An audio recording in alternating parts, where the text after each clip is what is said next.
સુરતમાં HIV AIDS માટેના સંગઠન બાબતે વિરોધ, એક દિવસના પ્રતિક ઉપવાસ કરી ધરણા પ્રદર્શન। એઇડ્સ માટેના સંગઠન GSNP+ પર થયા આક્ષેપ।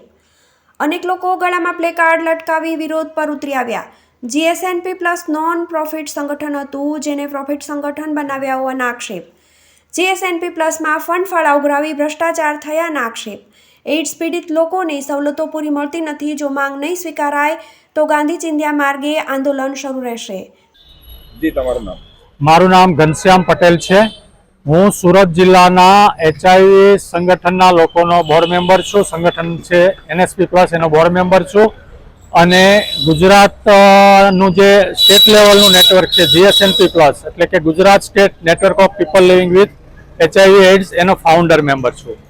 આજે ગુજરાતના લોકો, એચઆઈવી પોઝિટિવ લોકો માટે GSNP+ની સ્થાપના કરવામાં આવી હતી। GSNP+નો હેતુ ગુજરાતમાં જીવતા એચઆઈવી પોઝિટિવ લોકો માટે પૂરી સારવાર મળી રહે, એમના માનવ અધિકારોનું રક્ષણ થાય અને સમાજમાં એમનો ભેદભાવ ન થાય, એ જોવાનું હતું। આજે GSNP+નો હેતુ બદલાઈ ગયો છે।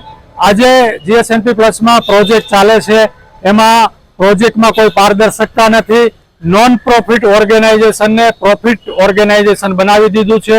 2-3 લોકો GSNP+ને ચલાવે છે અને ગુજરાતમાં પ્રોજેક્ટ ચલાવે છે, ખોટા બિલો મૂકે છે, એની કોઈ પારદર્શકતા નથી, બિલો પાસ કરાવી લે છે।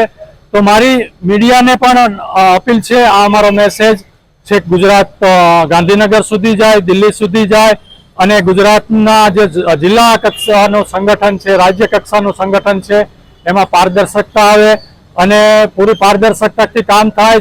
દરેક જિલ્લા, જે ગુજરાતના જિલ્લા છે, એના સ્ટેટ લેવલ નેટવર્કમાં સામેલ કરે અને ડિસિઝન મેકરમાં સામેલ કરે અને પૂરી પારદર્શકતાથી GSNP+ કામ કરે, એવી માંગણી છે। મીડિયા મિત્રોને પણ મારી વિનંતી છે કે અમારો આ સંદેશ ખૂબ દૂર સુધી પહોંચાડજો અને અમારી લડત આજથી ચાલુ થઈ છે। અમે આ લડત છેલ્લે સુધી લડવાના છીએ। જય ભારત, જય હિન્દ, જય ભારત।